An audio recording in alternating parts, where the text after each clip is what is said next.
Hello, dear friends. If you're watching this and you're in what I like to call the wisdom years, welcome. You've lived through seasons of joy and storms of loss.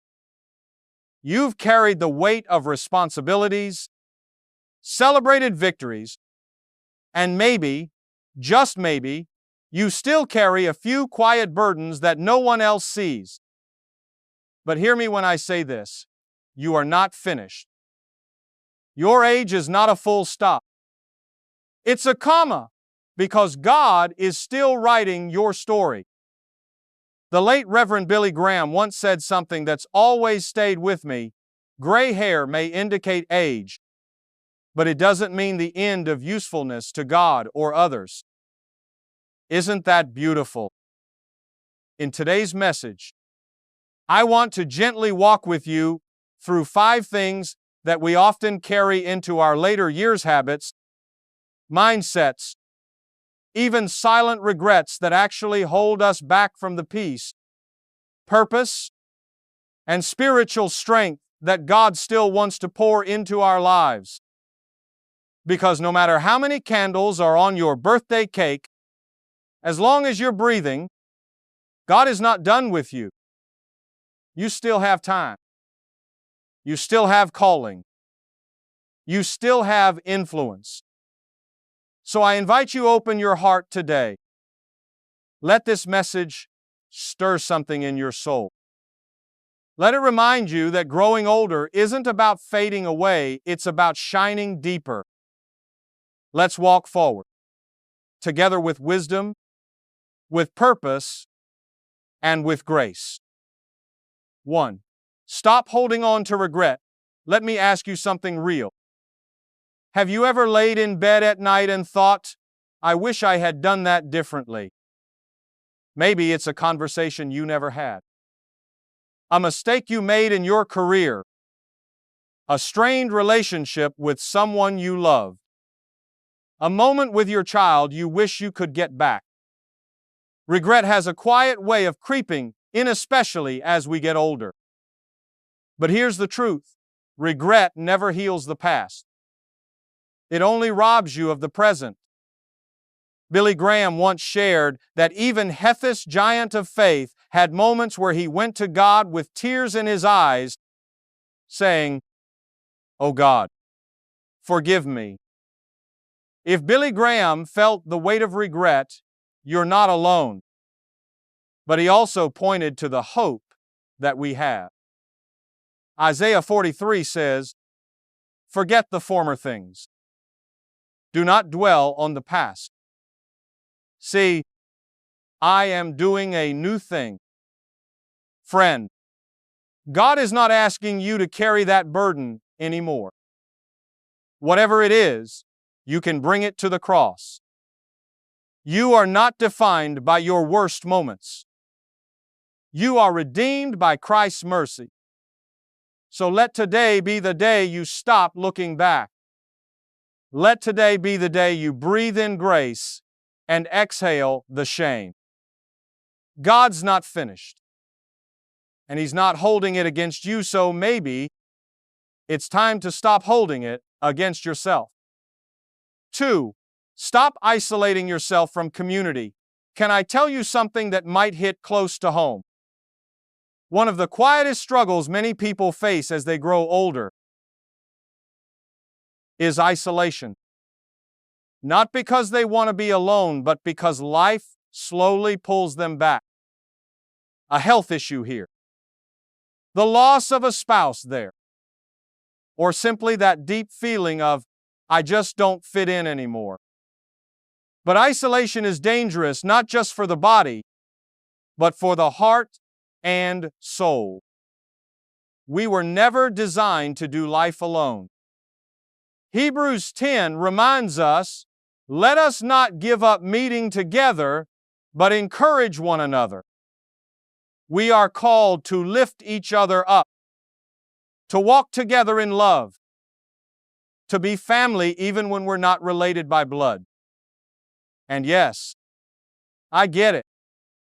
It's easier sometimes to just stay home, to not reach out, to stay quiet. But don't believe the lie that you're too old to matter. You still have wisdom to give, prayers to pray, kindness to share. Billy Graham once said, "Gray hair may indicate age, but it doesn't mean the end of usefulness to God or others." You are still needed, still seen, still valuable. So pick up the phone, join that Bible study, text that neighbor, let people back into your life. Because when you do, not only will you bless them, you'll find your own heart growing stronger. 2. 3. Stop neglecting your spiritual life. Let me ask you something personal. When was the last time you really felt close to God? You see, as we get older, it's natural for our bodies to slow down. But your spirit, your soul, should be growing stronger, deeper, and more alive than ever. Billy Graham once said, "We are not cisterns made for hoarding. We are channels made for sharing." In other words, faith isn't meant to be stored and forgotten. It's meant to be poured out, lived out, and shared. The truth is, when we neglect our spiritual lives, we start to feel empty, dry, disconnected. You might even be doing everything right on the outside, taking care of your health, showing up to church, but inside, it feels quiet, hollow. But it doesn't have to stay that way. Psalm 92:14 says, "They will still bear fruit in old age. They will stay fresh and green." That's not just poetry, that's a promise. So, how do you stay spiritually alive? You don't need a seminary degree. Just pray. Talk to God honestly, often. Read or listen to His Word. Worship Him, even in the stillness of your room. Trust Him, one day at a time. And remember, no matter your age, God still wants to speak to you, still wants to use you, still wants to fill you with joy, purpose, and peace. 4. Stop living in fear of death. Let's be honest for a moment. As we grow older, the thought of death begins to surface more often. We lose loved ones. Our bodies don't move like they used to. And suddenly, eternity feels a lot closer than it used to. And that can be scary if we don't know where we're headed. But here's the truth that brings peace. For the believer, death is not the end. It's just a doorway. Billy Graham once said something that gave me chills in the best way. He said, "One day you'll hear that Billy Graham has died. Don't you believe it? I'll be more alive than I am now. I've just changed my address." What a powerful reminder. Jesus Himself said in John 14:2-3, "In my Father's house are many rooms. I go to prepare a place for you, that where I am, you may be also." If He's gone ahead to prepare a place, why should we live in fear? Death for the believer is simply a return home. It's not a goodbye, it's a see you soon. And until that day comes, we are called to live boldly, love deeply, serve faithfully, and trust completely. So don't let the fear of death steal your joy. You've got today. Use it. Cherish it. Because in Christ, your eternity is already secure. 5. Stop believing you're too late to change. Can I speak to that quiet voice in your mind that says, it's too late for me? Too late to make things right. Too late to grow. Too late to start again. Friend, that is not the voice of God. That's the voice of fear. And fear lies. As long as you are breathing, God is still working. He hasn't given up on you, so don't give up on yourself. Just think about the people God used in the Bible. Abraham became a father at 100. Moses was 80 when he led an entire nation out of slavery. And Anna, a widow well into old age, was one of the first to recognize Jesus as the Messiah.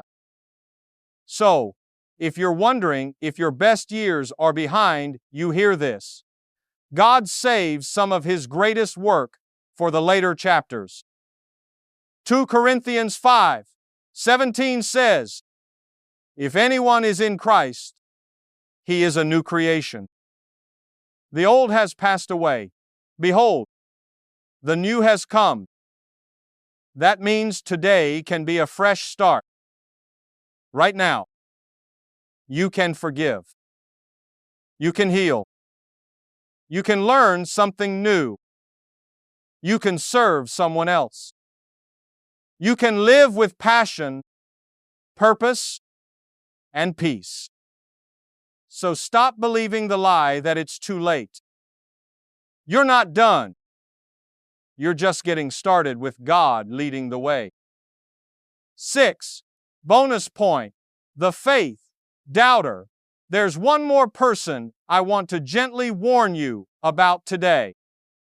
It's someone you might not expect, but they can quietly erode the very foundation of your soul. It's the faith doubter. Now, I'm not talking about people who wrestle with questions. Honest questions are part of the journey. I'm talking about those who mock belief, who roll their eyes when you talk about prayer, who scoff at miracles and say, come on, do you really think God hears you? They call it being realistic, but their version of realism often leaves no room for faith, no space for wonder, no reverence for the eternal. And here's the thing, when you're in your later years, when your soul is meant to deepen, not dry up, those voices can be dangerous. They don't just doubt for themselves, they sow doubt into you. Hebrews 11:6 says, without faith, it is impossible to please God. Not difficult, impossible. So be discerning. It's not about judging or rejecting people, but about guarding your heart. Surround yourself with those who feed your faith, not starve it. Those who speak life, not cynicism. Who remind you of God's promises, not just the world's problems. In this season, don't let someone else's disbelief dim your devotion. You've come too far to let go of what you know is true. So, let me leave you with this. You are not too old. You are not too late. And you are never alone. Whether you're 60, Tisher, 80, or beyond, your life still holds meaning. Your story still matters. God is not done with you. Yes, there are things to let go of. Let go of regret. It only steals today's peace. Let go of isolation. You were made for connection. Let go of spiritual neglect. Your soul still longs for God. Let go of the fear of death. It's not the end. It's the beginning. And let go of the lie that you can't change, because with God, transformation is always possible. Friend, this season of life isn't your sunset. It's your harvest. It's the moment where all the wisdom, pain, faith, and endurance you've gathered can now bloom into something eternal. Billy Graham once said, "The greatest legacy one can pass on is not money or material things, but a legacy of character and faith." You can live that legacy starting today. If this message stirred something in you, I want you to drop one word in the comments. Just one word, maybe it's hope, peace, faith, change, or joy. Let that word be your prayer tonight. And until next time, walk in grace. Live with purpose. And keep your eyes on eternity. Because, friend, you're not finished. You're just getting started. If this message encouraged your heart today, I'd love for you to be part of this growing community. Click like to let us know it spoke to you. Hit subscribe so you won't miss the next message of hope and truth. And most importantly, share this video with someone you love. You never know who might need these words right now. We're walking this journey together, one step, one prayer, one truth at a time. Thank you for being here. Until next time, keep walking with grace and never forget, God's not finished with you yet.